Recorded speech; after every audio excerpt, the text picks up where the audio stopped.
This podcast is a member of the Place to Be Nation family. Visit us at placetobenation.com, the only place to be in your pop culture world. Welcome to the Row 1 Seat 1 podcast. This is Ben, aka Boston Nuga. We have a little bit of a change this week. We actually have a 2-episode week going up. This episode, as you can probably see in your podcast player, is an interview with Dominic Garrini. Dom is a hell of an independent wrestler, especially for someone at his experience level. Hell of a jiu-jitsu practitioner as well. We talk about his jiu-jitsu career, his wrestling career, his career as a trainer. It's a really fun interview. He honestly might be the most intelligent guy in independent wrestling. Very thoughtful, really cool dude, really good guy. I think you'll really enjoy this interview. And then going up later in the week is an interview that I did with Tony Deppen. Both Dom and Tony are going to be on the GCW Lights Out show in Nashville, which you guys can see on Fight TV. It is actually sold out, so you cannot attend it if you are in the area. What you can attend if you are in the area is the Wombat Wrestling show that Tony is on, which we will discuss on Tony's episode. But this episode is with Dom Garrini. Dom is actually going to be on night 2 of SCI and will be at Absolution if you are in the Cleveland area on Friday, August 1st. So if you are in the greater Cleveland, Ohio area, please go to Absolution.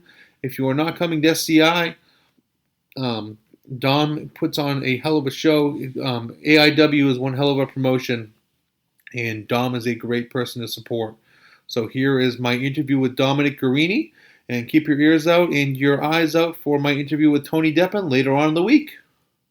Thank you for having me. Excited to be here. Dom is, if you aren't familiar with Dom Garini's work, first of all, shame on you. He is one of the best wrestlers on the planet. I know I say that about a lot of wrestlers, but I'm just very blessed to have some great wrestlers on. Dom is a champion in jiu-jitsu, an all-around guy, and one of Phil Baroni's best friends. Oh, how dare you. That's the great joke everyone would say, how dare you.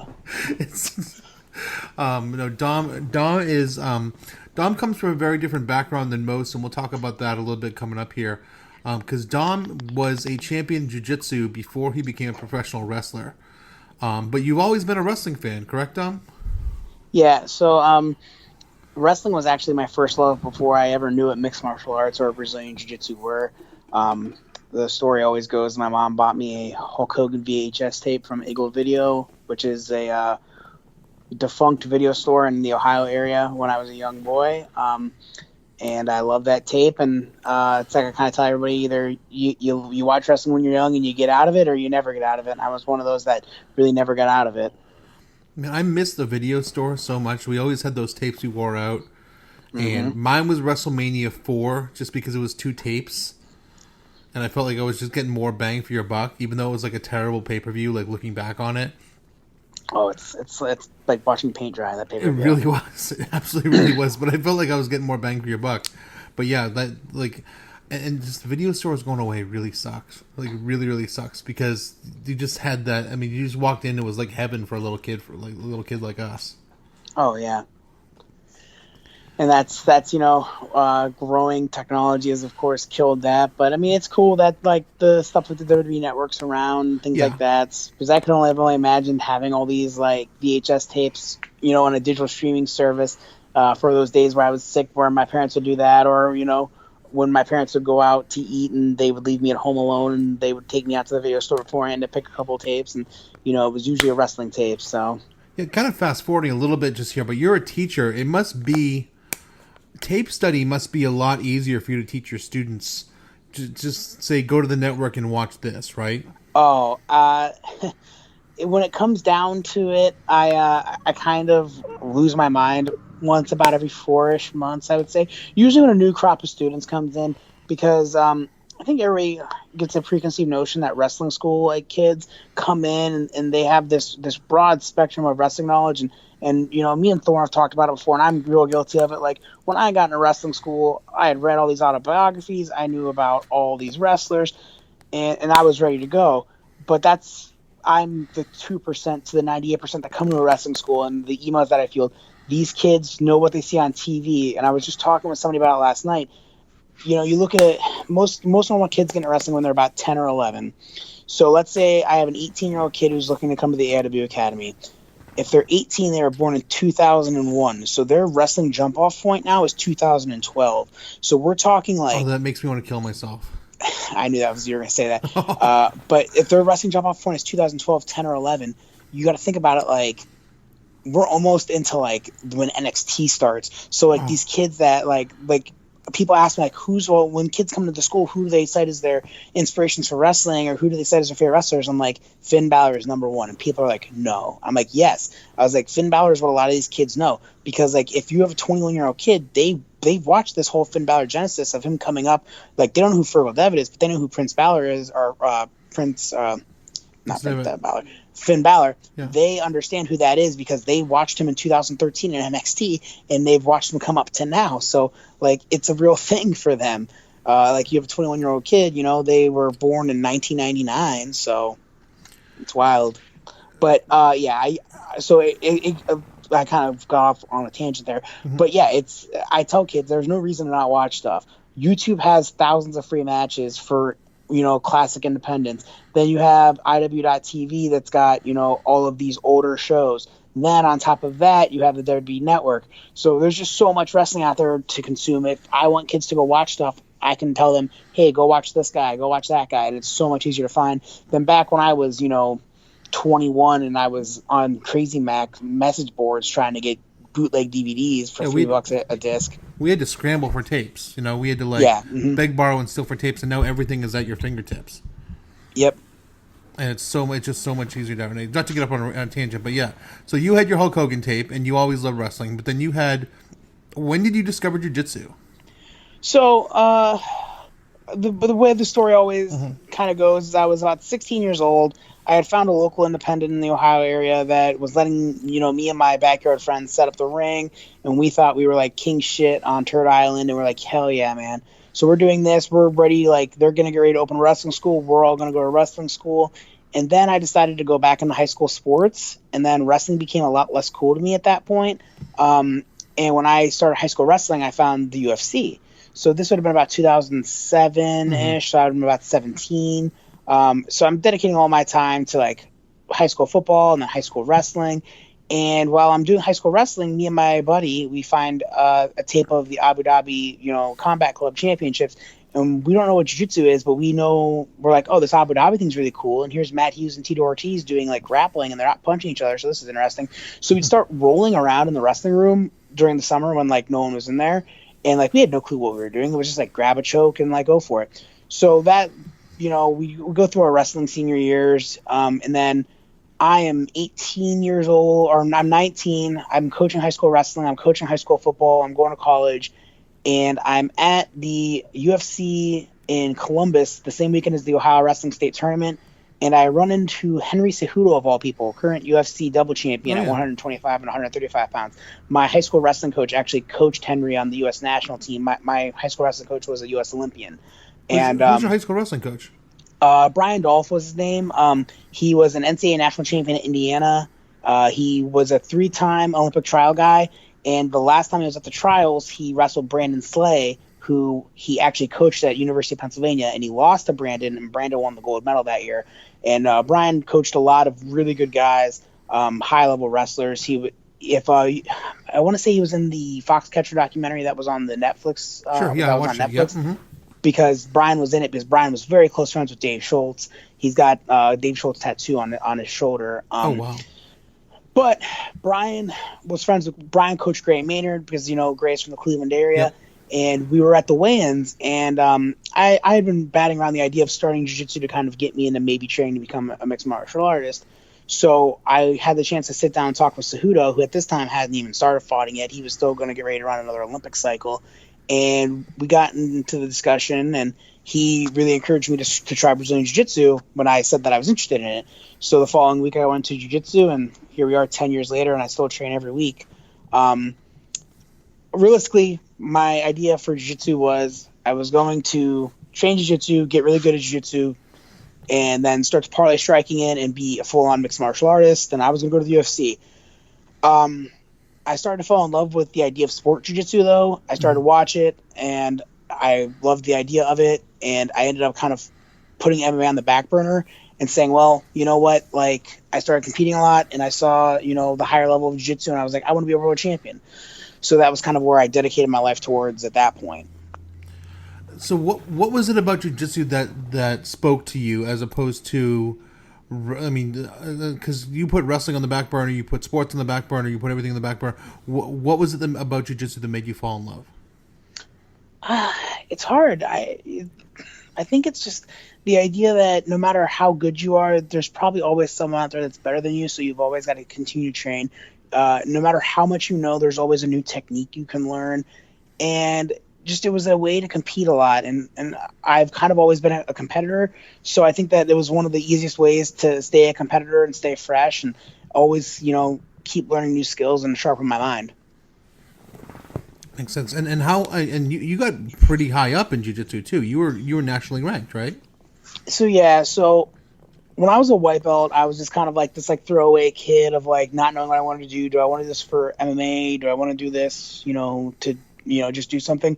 And once I got my blue belt, I really dedicated myself out to okay, well, here are these national tournaments I can do, and here's how I can improve. So when I got my blue belt, I kind of started to set my goals towards becoming a world champion, and each jiu-jitsu belt level you can win a world title at.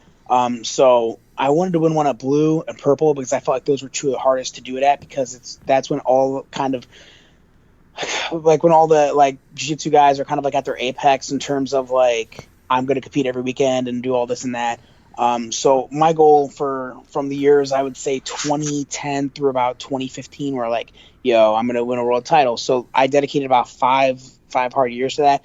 And my first, couple years of blue belt, it was a big learning curve of just finding out guys who were better than me and just kind of finding my footing. And then those last 3 years I competed, I was I would go to tournaments and people knew who I was, and they were like, oh shit, Dom's here. And I did pretty well. I ended up obtaining, like you said, a top 10 ranking in no-gi, and I was top 15 in gi for the IBJJF, which is kind of the sanctioning body in the United States and internationally for Brazilian Jiu-Jitsu. It was just kind of keep going, keep grinding, keep going, keep grinding. And, it was one of those things that I got close to the top, but I never really achieved, I guess, what I was supposed to in my mind for that. But that's a whole kind of, caveat as to why I got into wrestling for the most part. Anyone we know from mixed martial arts or wrestling in those circles? I mean, any notable names that were kind of rolling around with you there? Well, I've trained with Stipe before, who is about to challenge for the UFC heavyweight title again. Cleveland guy, yeah. Cleveland guy. So he's about to fight DC on August 17th. And he was, the first guy to ever defend the UFC heavyweight title a couple times. And I could not do anything against Stipe. That is the strongest man I've ever met. He's also an awesome guy. I actually have a jiu-jitsu super fight tomorrow against a guy who trains with him, so I'm excited about that.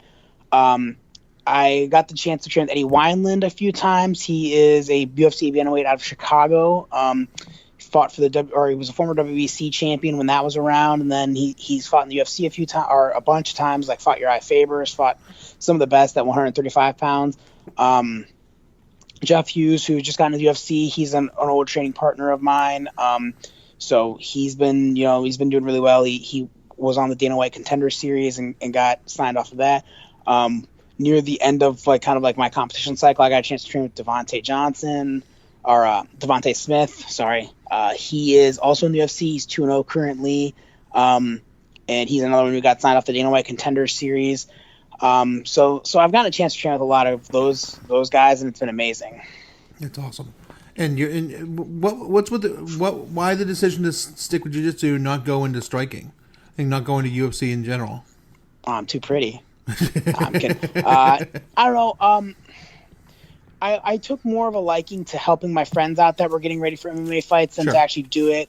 To be honest with you, I'm a little flat-footed when it came to striking, a little more bullish. I probably could have done some MMA fights. My jiu-jitsu was at a level, especially, in 2014, where I probably could have gone into a lot of amateur MMA fights and held my own with just being able to get guys to the ground. But there's certain things that I do well that don't transition necessarily to the MMA game as well. I'm athletic to a certain degree, but I'm not good at getting takedowns And pulling guard in MMA is kind of death. So that's an idea that I would have had to get to. Plus, I have a weird body, and I never really had an appropriate weight class. Like, I probably would have had to fight at 170, but I'm too big and would have to cut too much weight for an amateur fight in the state of Ohio for that. So that was a real like kind of thing, because if you fight at 185, I'm a little too small for 185, but I'm a little too big for 170. So there was really no appropriate weight class for me. So that was another big part of like making the decision to never fight. But it's one of those things that I had a lot of friends that fought. I helped a lot of those guys get ready for fights.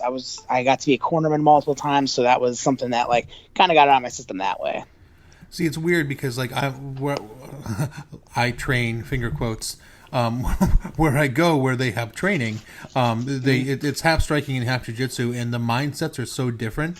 Just in the little bit that I've learned, to the point where I don't do any of the jiu-jitsu stuff just because my brain can't register jiu-jitsu whatsoever. Like it just doesn't click with me. Like it's like trying to like write left-handed or something like that. But the striking stuff makes complete sense to me. But the jiu-jitsu stuff is like seriously, it doesn't make any sense to me whatsoever. So I didn't know if it was a situation that you were like striking was like kind of was like something that just didn't register. I was okay. I took a lot of striking classes. Okay, yeah. And the gentleman in my gym was primarily a striker, and like. I have good parts of striking, like I have good leg kicks and things like that, and some of the things you see me do in pro wrestling, like you can tell, like your strikes are good, yeah. So like it wasn't like I was bad at it. It was just something that I guess I didn't love it as much as I loved the ground game, and that could have been a high school wrestling thing plus a pro wrestling thing, and it being close to those two things. So maybe that's why. It's such a different part of your brain that you use. That's the one thing I've learned. It's just like jiu-jitsu's so hard, man. It's so hard. It's so hard. So, you know what though? It's weird because there's people like you that it's so hard for, and then I have a friend who got his black belt 2 years ago, and everything just seems so easy for him. Like he just it's literally, it comes down to this. It's a lot like the idea of the mats are water, and some people are just so adept to swimming and are like sharks, and then other people are just going to tread their whole time, and it's just kind of like, which one are you? Well, let's see. Yeah, the people who I know who do it, they say it just makes sense to them, and it just doesn't make sense to me. Yeah. And that's the way it is. Yeah, it's like some people are good, good at certain types of math, and some people aren't. It's just one of those sort of things. So, exactly. So then, but you wrestling was still a love to you. Were you still following wrestling? Was wrestling still in your life all at this time, and you just kind of kept it on the side, like a side piece so sort of thing? So when I first started jiu-jitsu, it was like all jiu-jitsu all day, all MMA all day, but in about 2011, like CM Punk was always one of my guys, because like at the time I was like a big like non-drinker type, and like I was like, man, like, and I remember Punk from Ring of Honor and stuff, to see how well he was doing was something that I was following, and then I followed all the way up to the pipe bomb, and then they did all that, so that kind of sucked me back in. So it was like every Monday I'd go to jiu-jitsu practice, I'd record Raw, I would watch Raw on a delay, I would try to catch the pay-per-views when I could with some friends, because there were still bars in the area that would show them. So that was like something I was really into. And then, but I wasn't really into the indies per se, because I just didn't have the time. So then I saw Kevin Steen got signed. And Kevin Steen, I will shout to the rooftops, is my favorite wrestler of all time. He is one of the first independent wrestlers I ever saw, and was like a true like, holy shit, like this is my guy. Oh yeah. And I saw that he got signed, so I started to kind of go back and find everything he had done during the time where I'd kind of fallen out. So like we're talking like all the Ring of Honor all the Ring of Honor El Generico stuff. We're talking all the stuff he'd just been doing recently of Ring of Honor. And then, that kind of primered me up for when he got in NXT. And then I was kind of like watching wrestling pretty regularly at that point again, at least WWE product. So I still definitely had a like and a love for it. And I always kind of say what got me back into wrestling was then like the network came out. And then second to the network was I did 8 weeks training for the world championships in Chicago, and I had nothing to do with my days. So I spent so much time and not knowing what to do that I was consuming a lot of like WWE network stuff, like old Raws, and NXT was my big thing every week, because I had all these like indie guys that I remember that were signed. I was like, okay, and that was kind of where I was at on that. So at what point do you make the decision to switch over? Okay, 2015 is the year. And I know this because like the state's been brought up like this timing period's been brought up a lot over the last like month with getting ready for this jiu-jitsu super fight. Yeah. So I do the Worlds in 2015. I lose in the second round to this kid. Well, actually, let's precursor. I do the Pans in 2015. I lose this kid named Andrew Wiltsey. I remember the name because he was one of the great, like the best jiu-jitsu guys I've ever gone against. And I just got destroyed. And I've never felt that helpless, like in a jiu-jitsu match. It's like I'm top 15 in the world, like I'm pretty good, and this kid just destroys me. Well, he goes on to destroy me, destroys everybody else in the tournament. He wins gold at the Pan Ams, the only American to place in the open weight division at the Pan Ams. And I'm like, shit. So I go to Worlds a couple months later, and I lose in the first round. So it's like one of those things where I lose in the first round of Worlds, and I'm just really kind of at a crossroads, and I'm stuck in Chicago for another week. So in the 5 years prior, after every tournament, I never stopped training. I took the week off after that World Championships, and I'd never done that before. So I take it off. I reassess things. I come back to Ohio. I start training again a little bit. I'm not really sure where I want to go with it. I sign up for like a tournament in the later summer, but I end up actually going to Raw in Cleveland. I skipped jiu-jitsu to go to Raw in Cleveland. And of all things, it's the Raw where Kevin Owens is like kind of like running wild, and he powerbombs MGK of all people off the stage. Yes. And I tell people this because it's a very poignant thing. And I remember I go home that night and I search wrestling schools, Canton, Ohio, because at the time I was living in Canton, and AIW and another local school popped up. Now, in a small twist of fate that no one would ever believe, two kids that I trained in jiu-jitsu for about 10 years, their dad, of all things, his prior profession before getting the kids into jiu-jitsu was a professional wrestling referee in the area. Just small world shit. Crazy. And I asked him, I said, where would you go to train? I said, because I'm going to do this. And he said, he goes, I go to AIW because it's probably, going to give you better opportunities. So I remember I emailed AIW about the training academy, and I emailed them, I think, the week before Absolution 10, and I had bad tires on my car, and it was never going to happen that week. So I get new tires in my car, then Absolution's that week, so they set up for Absolution. So I don't go to school until the week after Absolution.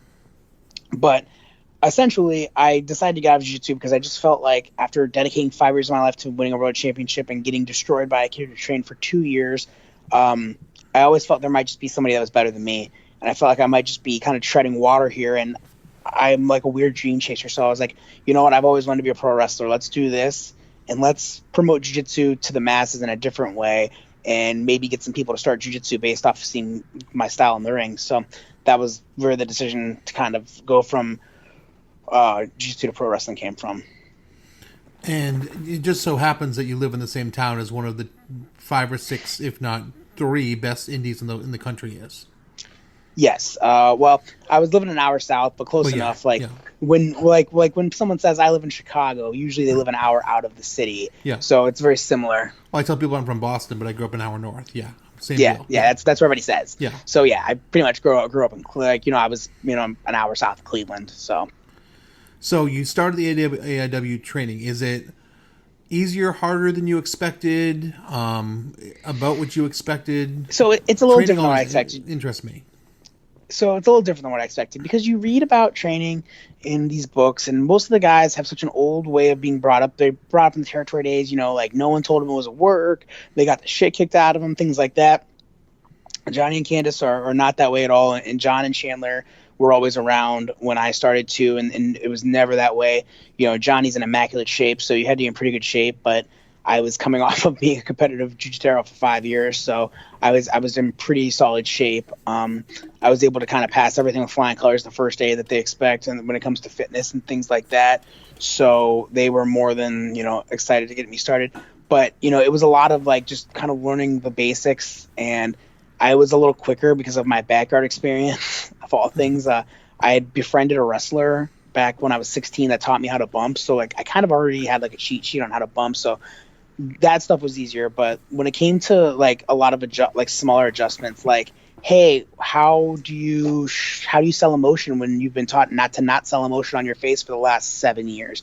That's completely new. Hey, you have to have these emotional outbursts to show excitement when you're not allowed to do those things in jiu-jitsu. So it was a big kind of transition period for things like that Johnny always kind of knew were going to be my issues from the start, and that like Thorne and Biggins were able to kind of point out too would be things that I'd have to work on. So that was definitely one of those things that those were the things that like were the bigger poignant things for me when I started, because I was able to know things like roles and ring positioning and things, because I have to know mat position for when I'm doing jiu-jitsu, and I have roles are a pretty basic thing in most martial arts at this point. So, and you're a smarter guy too, so I can see you picking up on things pretty quickly too. And you also had to learn new moves, and you also had to learn, so you're used to picking up on new things quickly, because in jiu-jitsu you had to pick up on new moves quickly. Yeah, of course, and that's always something. You've always got new techniques to learn, and it's very similar in wrestling. We've always got a new technique to learn, a different way to get into something. So, it's one of the things I liked a lot. Yeah, so it was a transferable skill, definitely. So, you're how long from when you first picked up wrestling to your first match? So this is always something that I think people look into. I started training in the beginning of August in 2015, and my debut was March of 2016. It could have been they thought about doing me in December of 2015, but it didn't necessarily work out. But I debuted in March of 2016. It worked out best. My class is one of the different kind of AIW classes, but most of the classes of the AIW kids all debut together. They usually have like 5 to 6, and that's what I shoot for out of my classes, to get anywhere between 4 to 6. But for my class, it was just me and Garrison King. We were the only two that were ready at the time, and it was our time to go, and they called us up, and we had our first match at this little ratty bar in Menor called Tequila Jacks, and we did a scramble, and from there the rest is kind of history. Well, I didn't realize you'd been that recent in the business, because I remember from 2016, 2017 you were already going national. So did you just hit the ground running? Yeah, that's the biggest thing is I definitely hit the ground running, and that was something that I think Thorne always knew out of me, and I think Johnny and Candice kind of always knew out of me, because I was always so willing to go and do everything. And I always kind of tell the kids at the school, I said, if you want to hit the ground running and get after this, you can. It's just you guys gotta kind of scratch at the doors and hope that someone opens. And I got lucky in terms of that. I got lucky in terms of Riddle was coming on real strong at that time, and the kind of grappler style was very in vogue at that time, and my background helped me out a lot. But also little things that helped me out a lot during that time was, the AIW Twitter posting a video of me catching Alex Daniels in a 450 into a triangle choke out of nowhere. That looked amazing. That got a lot of retweets on my third match ever. My first singles match ever was against Tracy Williams at the J-Lit, and it was a complete and total match that was never supposed to happen, and that went well. And then BJ Whitmer saw me, and he loved me, so he wanted to work with me, and that gave me a chance to do that. So a lot of lucky breaks along the way too. And Johnny and Candice obviously had to help too, because you had the pedigree of two legendary pantheon independent wrestling figures as well. Talk about them as teachers and as people. Mom and dad, that's kind of how we always looked at him. Johnny, but it's like reverse roles. It was like the dad's always supposed to be the hard one on you, and the mom's supposed to bring you back, whereas it was like Candice was the hard one on us, because that was kind of how she was brought up. So Candice was always really hard, and she was the mean one, whereas Johnny was always the nice one, and tried to like oh, it's okay. But like Johnny and Candice, they laid the bound. Me and Dr. Dan were talking about this last week, because Dr. Dan and me are very similar in terms of where we came graduation wise. Candice and Johnny laid us a basement foundation to a house, and we had to build off that foundation, but they gave us such a strong foundation that it was up to us to build the house the proper way and not fuck it up. And I think all the AIW kids that came from the Johnny and Candice's tutelage have built those foundations, and they built pretty solid little houses for themselves. And Johnny always knew kind of where my money was going to be as a wrestler. He always told me that no matter how much I wanted to be something else, I was always going to have to be a shooter type wrestler, and to not hide what was going to be my strong skills. And Candice always said the same thing. So they would always try to teach me stuff that would help me, with things like that. And then also, getting to work Tracy Williams really early helped me out, because Tracy has been like an extra wrestling trainer to me. He always looked out for me at every booking we were ever on together as well. He helped teach me a lot about wrestling, the arts of it, where to put things. And he always took a lot of time to help me out when he never necessarily needed to. And talk about that style a little bit too, because your style is wildly different than most, and I think that's what helps you stick out in wrestling and makes you one of the most unique independent wrestlers in the country, because you evolved that jiu-jitsu with independent wrestling. And you even if you didn't really, you'd be a heck of an independent wrestler even if you didn't integrate jiu-jitsu with your style. But the fact that you do integrate jiu-jitsu with your wrestling style makes you one hell of an independent wrestler. What would you describe your style like? So that's one of the big things. Was I never wanted to kind of sell out my style. I always wanted to kind of use this in terms of promoting jiu-jitsu to a mass audience. And that was kind of one of my ideas, was if I could, show jiu-jitsu off to the masses in a way that at the time jiu-jitsu wasn't really as popular as it's gotten to be now. If I could show that off to the masses in a certain way, that was kind of where I wanted to be. And by doing stuff like sweeps and submissions that people don't see all that often, if I could do things like that, that was kind of what my game plan was. So I would start to bring jiu-jitsu moves, and I would show them to Johnny and Candice, and we would think of different ways to make them work in a pro wrestling setting. Yeah, that's very evident, because you're creative, and I love your creativity with your jiu-jitsu along with your wrestling as well, because you can have a standard wrestling match, and I've seen you have those, but I've also seen you integrate a hybrid jiu-jitsu style in that as well, and that's it's just the creativity is off the charts. Yeah, it's all about having the right opponent for that. Like Tom, I've gotten the chance to wrestle Tom Lawler a bunch, and he gives me that option. And Tracy Williams, who's done a lot of training, has given me options on stuff. So it's with the right opponent, I can do something real cool, and different. And that's something that Tracy always instilled upon me, was be different. Don't sell yourself out and don't sell your character out. You have this thing that makes you different. Be different. So where were some of your breaks from there? What were some of the big stepping stones from there in your career? Because it's only been 3.5 years. So big breaks kind of go in this order. It starts at Chase Williams singles match, where the kind of AIW crowd is like, holy cow, like his kid's got a lot of potential. I get to wrestle BJ Whitmer in September of 2016. He loves the match, loves me as a wrestler, wants to work an elongated program with me, so that gives us an option. Then November of 2016, somehow Thorne books Zack Sabre Jr., and I'm out to eat with him one night after training, and I go, and he starts going through the card, and he goes, we're going to do Dom versus Zack Sabre Jr. And I double took him. I'm like, what? Shit. He's like, yeah. He's like, make or break. He goes, you're either going to make yourself, you're going to break yourself. So I get to wrestle Zack Sabre Jr. in my 6 months into the wrestling business.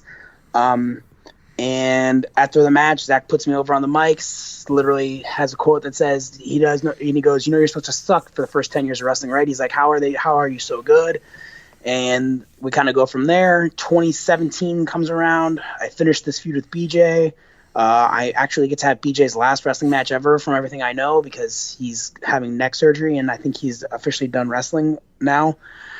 So I get BJ's last match ever. I get on WrestleMania weekend down in Florida. Yep, that's right. Me and Kurt Stallion and I have a really great match in front of 10 people in a storage garage. One of which was probably you. Yep. I'd say one of which was you. One of which was Dylan Hales. Yep. So that got me a lot of good buzz. I do that match, and then I wrestle Martin Stone the next night.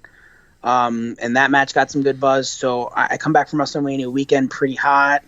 And then from there, it's just kind of like a hit the ground running type thing throughout the rest of 2017 of just running and gunning, getting good matches in AIW. John has always given me amazing opportunities to prove myself. And as well during that time in 2017, then, SUP becomes a pretty big part of everything. April 2017, I do the first SUP show, and then I get brought back for, the sub show after SCI. We just keep going from there. And other things like I did in 2017, like I debuted for Evolve in 2017 doing the Stokely security guard gimmick and getting some great matches there. Then last year just kind of was like subtitle, doing all of this stuff, in AIW with Tom Lawler, because we did that for almost the whole year of 2018. And then after that, it's just kind of all been, Kevin and I as the tag team and just everything else. So it's been a wild ride the last 2 years for sure. Basically, if it's east of the Mississippi, you've been in the promotion. Pretty much. Yeah. Chikara was one of the last promotions I had to check off of that list, and I debuted for them last weekend. So yeah, there's not a lot in the Northeast. There's not a lot east of the Mississippi that I haven't done yet. Now, near and dear to me, Sup, you've been, a Mount Rushmore wrestler basically there. You hold the tag belts there. You were the Bone Storm champion there. You've been just one of the pillars there and had a possibly the best match they've ever had there. The last show they had, the tag team match with you and Kevin against Marco and Cabana Man Dan, which was just bloody and brutal and wonderful. But you've been talk about Sup as it's near and dear to your heart, because that's been even though you're in Cleveland and they were in Nashville, that seemed like a home promotion for you. Sup is second home to me at this point. It's, it introduced me to probably my best friend in wrestling in Kevin. Kevin and I talk daily, and we really are best friends. That's not just a tag team thing. That's a real life thing. And, I met Jesse before I met Kevin ever, actually. And because Jesse came up to AIW, the Double Dare Tag Tournament, with Kerry and Nick and Papa Hales. So I made friends with Jesse, and then I did his podcast December of 2016, and we kind of built off of there. We talked about Sup, and he offered me the first show with a carload of me and some of the AIW guys. So we came down, and I had been on every Sup show except for two. The second show ever I couldn't do because it was the same night as an AIW show. And then last year I couldn't do the post-SCI show because I had to do Evolve. So those are the only two shows I have ever missed. And missing that post-SCI sub show last year, that literally bodied me. That one hurt a lot. And I don't ever want to miss sub shows, and that's one of the big things because it is such a family down there. And I think that, Sup has kind of redefined Southern, especially wrestling in Tennessee and kind of Southern wrestling in general. And there wasn't a whole lot of options out there in the Nashville area before Sup came along. And I know that, especially from speaking to Kevin and speaking to Jesse. So to see what, it's kind of grown into, and to see that environment in Basement East, there's few venues I wrestle in that are as awesome as Basement East. Oh, it's become a family. As a fan, it's become, a family atmosphere, and it's become, I had Kevin on here a few weeks ago, and it's just what it's become is just become, like you said, it's become a family, and it's such a cool vibe, and it's so much fun to go to shows. I just look forward to them. I think I've only missed about 2 or 3, and it kills me to miss them, and it's such a cool atmosphere that's been created there. It's just so much fun. And you're, with Kevin as well, you've gone from working singles to working a tag team with Kevin. What kind of prompted that career shift? Oh, that's an interesting one. So we probably first teamed last year, I want to say July-ish. So it was one of those things where Kevin and I were talking a lot. We were talking daily, and I thought how cool it would be if we were able to become a tag team. And we were given the opportunity to do it in Pro Wrestling Freedom. Kerry booked us as a tag team. So that kind of was where it started. The idea behind it was we talked so much about wrestling together that we kind of knew each other so well, and we knew that we could be a tag team. The other thing, one of the other big things that we knew was it's really easy for tag teams to get more national acclaim and national bookings right now because there's a lack of good tag teams on the independent scene. There's probably maybe 5 good tag teams anywhere between 5 to 7 good tag teams on the independent scene. And Kevin and I knew that we were good enough as singles that we could come together. We could come together and be super good, super quick. And then we decided with what some people would call the worst tag name of all time when we started, but that was more of a personal thing for Kevin and I. It It was our love of ring comp and the fact that we were both, very sad people at the time. But we were able to kind of spin it that we were able to call ourselves sad comp because we were sad at the state of where professional wrestling and specifically tag team wrestling were. It was maybe the worst name for a tag team ever. It's okay. No. The greatest quote I've ever heard ever was Tracy Williams when we wrestled Hot Wheels at Beyond Wrestling. He tweeted something along the lines of, "Watch two awesome tag teams fight and decide who has the worst tag team name of all time." But you guys have been killing it. I mean, you had to basically reestablish yourselves a little bit, because you're a tag team and people know you as singular entities, and you've basically been killing it as a tag team, across the country and kind of starting over and reconquering the Eastern Seaboard again.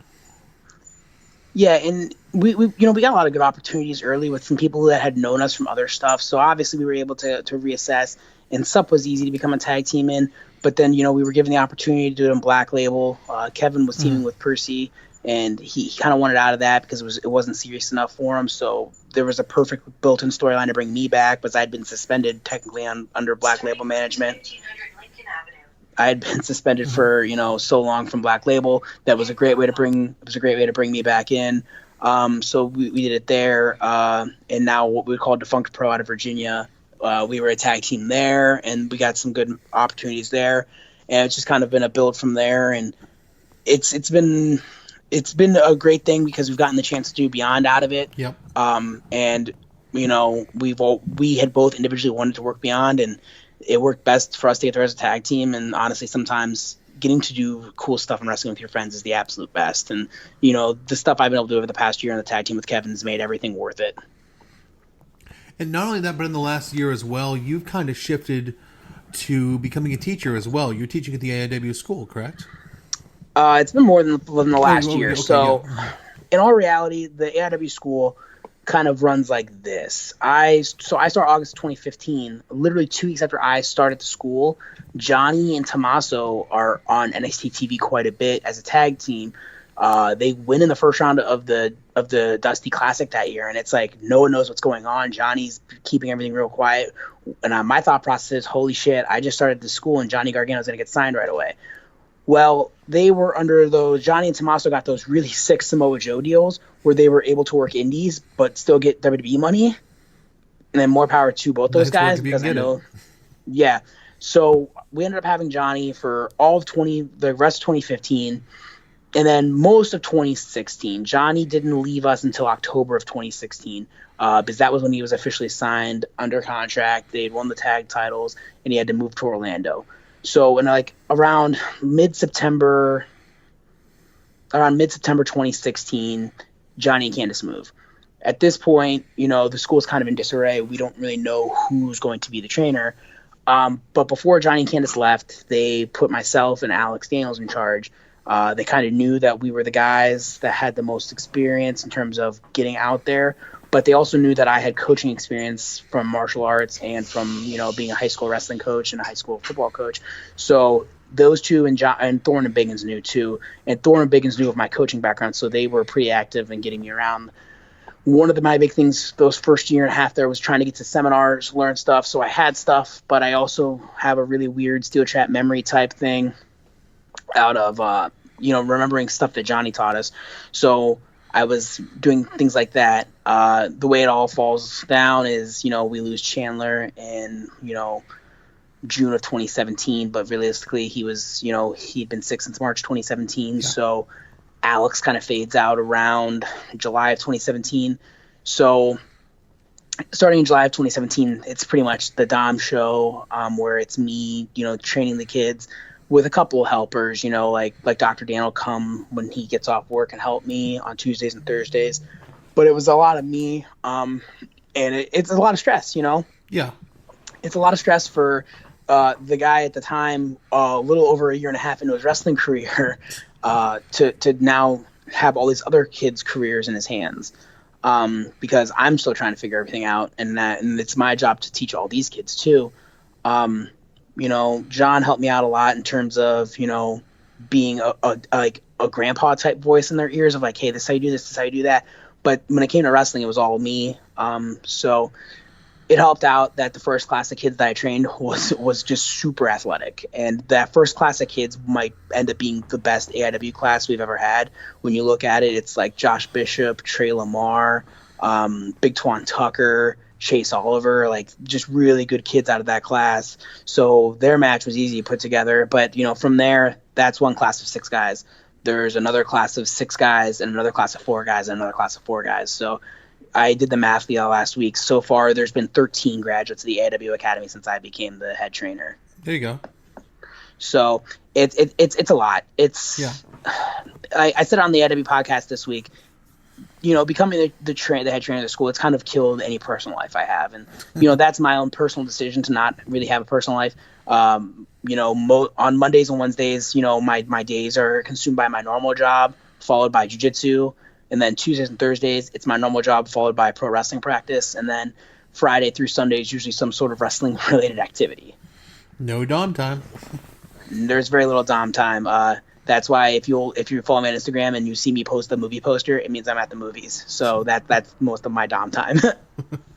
But it's a decision I've made, and I get to see kids like Josh Bishop. I get to see kids like Trey Lamar. I get to see Twan Tucker on NXT TV, and I think, man, like, look at these kids and look at what they're doing. And, I have a small part in that. 3/4 of that is them, but there is that small part of, I gave them, an idea. And I remember someone telling me that they talked to Twan one day, and he said that I'm like a dad to him. So, like, to hear stuff like that, it makes the no dom time worth it, Great. Yeah, that's absolutely great. So you're teaching now, you're traveling around the country now, you're doing a great job, you're influencing kids' lives. What's in the future? Well, the future lies in hopefully, Kevin and I, hitting that next level when it comes to independent wrestling, whether it be, a contract somewhere. I'm going to Germany in October to take part in WXW's Ambition tournament, which is an all shoot style based tournament. And I'm really excited about that. That's been a real big bucket list thing for me. And just hopefully, just bigger and better. That's the game plan. And you have your first it'll be done by the time people hear this, but you have your first jiu-jitsu match by the time people have heard this, correct? Yeah. So we're recording this on the 12th, and then the 13th, which would be tomorrow, is my first jiu-jitsu match since November of 2015. So I'm excited about that, and we'll see how that goes. And if that goes well and I can open the schedule up, I'd like to do either another tournament or try to get another super fight lined up somewhere along the lines this year to kind of try to stay active and almost become quasi a 2-sport athlete. Fantastic. And then coming up, you have Absolution, which is the Friday the 2nd. The second, yep. The second. And then you're going to be at night 2 of SCI, and then you have SUP. Correct? Yes. Very busy weekend. Very busy weekend. A lot of miles in the car. I don't know anybody who puts as many miles in the car these days as you. I would say Stallion put way more on it back before he started getting the flights, and God bless Kurt, because Kurt looks like a whole new man. He looks much more rejuvenated than he did after doing those 19-hour round trip travels. Yeah, I had him last week on, and he told me, I'm like, how'd you do it? And he goes, well, I just pawned a lot of stuff, and that's how I paid for gas. But yeah, you might be the king of the road these days. I'm up there, but there's a lot of guys out there that might not get the recognition that put a lot of miles on the car. And like, of all people, like an Ethan Page, when he's not getting flown, he puts a lot of miles on the car, and he does that to get opportunities for the Kobe Durst, the Shane Sabers, those guys of the world. His kind of quasi students that he's put under his wing. So I always look at Ethan Page and respect him for that stuff, because that's a guy that could request a flight everywhere, but will offer to drive with those kids so we can get those kids, more experience and more exposure. So who are you working at Absolution? It'll be myself versus AIW stalwart Tim Donst. Tim and I had a small interaction in the Gauntlet for the Gold where he low blowed me and eliminated me from the Gauntlet, effectively ending my dreams of getting the Absolute title at Absolution.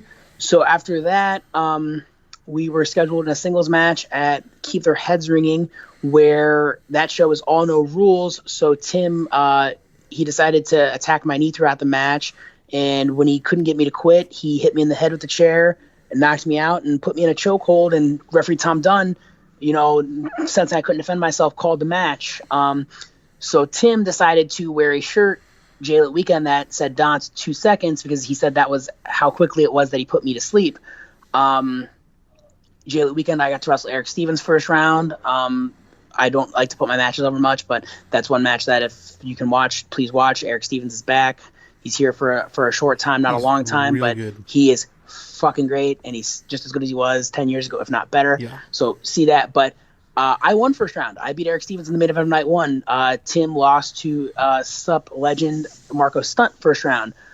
So I had to move on to the second round, and Tim would have effectively gone home. But Tim decided to pick on some of my new students the second day of J-Lit. And they in an 8-man tag, and Tim won the match, submitting one of my students. Then he decided to start to beat my other students up. So I had enough of it. I had enough of the trash talk, and I have challenged Tim at Absolution to my specialty match in AIW, Submit or Surrender. Ooh, that should be real good. So the last Submit or Surrender match, for anybody that didn't watch it, is myself versus Joshua Bishop at WrestleMania weekend, and it was a whole thing. That was the thing. That might have been my match of Mania. Definitely my top 2 or 3 matches of Mania weekend. Maybe the most fun match of Mania. Well, not for you, but oh no, it was fun. It's fun. It's fun in a way. you almost got lit on fire. That did happen, but dear Lord. And you bled Tim buckets. Don's gonna have to light me on fire to get me to submit or surrender in this one. Let's put it that way. Jesus So that's Christ. kind of where we're at on Absolution. Absolution, we still have general admission tickets available. All front row has sold out though. That includes all front row sold out. That includes our stage front row and our sitting front row, as well as our stage seating that we have at this new venue, the Odeon. That is all sold out. But there are still general admission tickets left. So please come out and support. And if you cannot be in Ohio that night, and if you're not at SCI or if SCI ends early, we are doing a Fight TV live stream of Absolution. I think the cost is $15. Even if you guys get it at SCI, you guys can watch it after while you guys are doing, SCI things. At the prom. Because it's always on demand, so. We can watch it at the prom. Yes, correct. Which will be a thing. Well, you guys have no Nick Gage this year, so. And then the next night, I don't think they've announced your match for SCI night 2 yet, have they? Yep, I'm in the dark on that. I'm just listed as a scheduled talent, so I will see everybody there. Yeah. I will probably be at Futures that morning, shaking hands and kissing babies. So if you want to come up and see me and probably touch my whatever wounds I have from the night before, please go ahead. I might bring Ava to that, so I might direct Ava away from you because she doesn't like blood. So yes, well, please do. But then I'll be there, and then like you said, night 2 of SCI. So SCI always holds a special place in my heart, and I'm excited to be back this year. So cool. And then you'll be at SUP the next day, right? SUP the next day, as Kevin and I will be defending the SUP Tag Team trophy at the current time. We'll be defending it against Daniel Makabe and B-Boy. So the West Coast connection coming down to the South to try to take the title off of us. So we will see. We're real excited about that match. That might be the match of the weekend. We're hoping. I know that Daniel and I have wanted to tangle in some way, shape, or form for a while. We'd like to do in a singles somewhere. So if anybody who has pull here wants to make that match, go ahead and please do it. If not, enjoy this, because realistically, I think this is for really, really, really talented wrestlers. And I know that I worked B-Boy last year for PWF at the Primus tournament, and I had we had a great match, and I want to kind of see where we are and go from there. And I think that, you add Kevin and Daniel to the mix, and it can only get better. And if people want to book you or hear you on a podcast or attend your school, how do they get in touch with you? So there's 2 emails. So if you want to book me or you want me on your podcast, bookdgarrini@gmail.com. That's kind of like the go-to for my bookings. Or if you want, hit me up on Twitter, even Instagram. If you guys want, those 2 handles are @dgarrinibc. And then when it comes to the school, you can either email one of 2 emails, either aiw@aiwrestling.com or dominic@aiwrestling.com. If you're in the greater Cleveland area, and by greater Cleveland I mean anywhere within 2 hours, I really think that I would put any of our graduates up against almost any wrestling school in the nation over the past couple years. Guys, like I said, and guys like Trey Lamar, Chase Oliver, Josh Bishop, Big Twan Tucker, Zach Thomas, Wes Barkley, all these guys, man, just out there making names for themselves and really getting out there. And I really, like I said, I would put our students up against any school from anywhere. And then you also appear regularly on John Thorne's podcast, correct? Yes, AIW's The Card is going to change. I'm a pretty regular guest there. So please, give us a listen on that. And if you guys are really interested in kind of the backstage of wrestling and independent wrestling, John bears all on that podcast. One of my favorite podcasts. There's 2 great episodes. One would be the old Sid episode where John's having an existential breakdown that he's booked an entire show around Sid. And I was, at the forefront of that. And, hearing John, go through this grief of knowing that he's promised Sid 2 days after Christmas to all the Cleveland fans, and he has to tell them that Sid's a psychopath who just was never going to take the date but let us on and let us buy the ticket.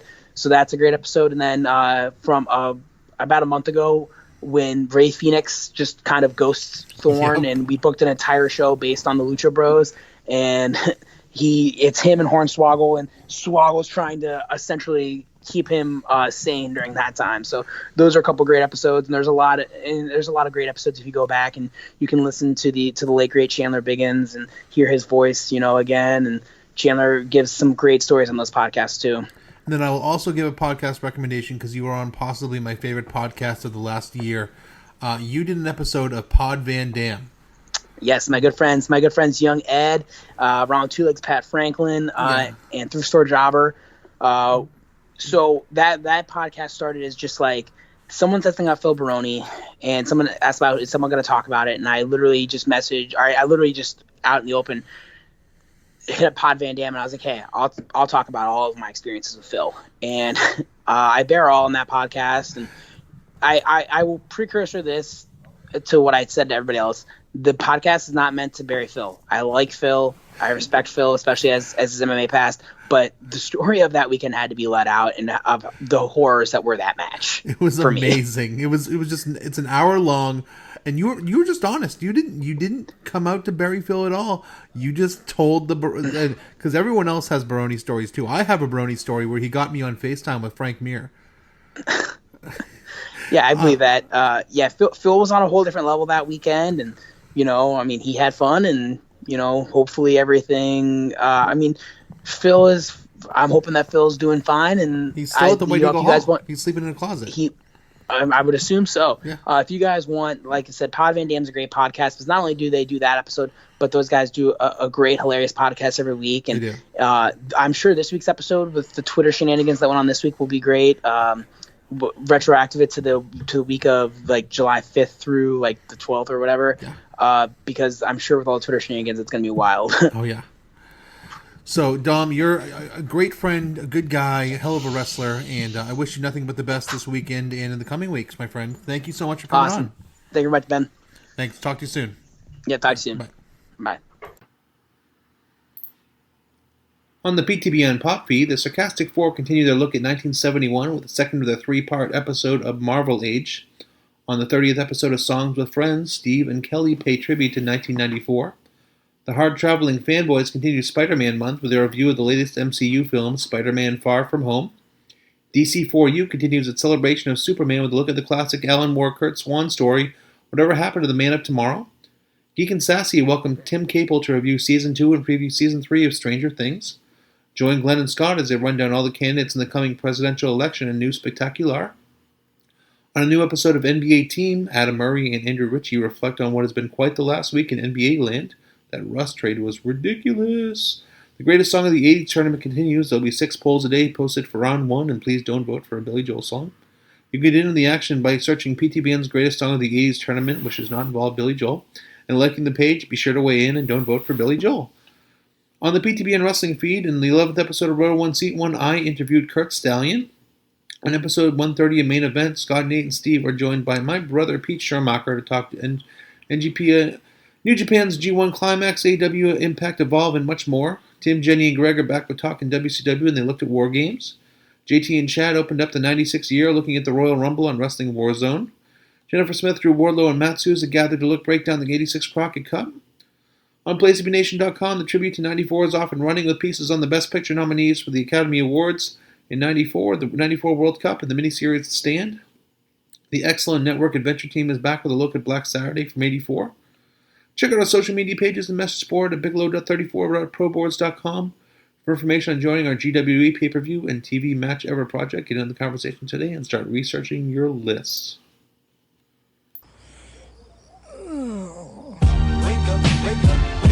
Hey,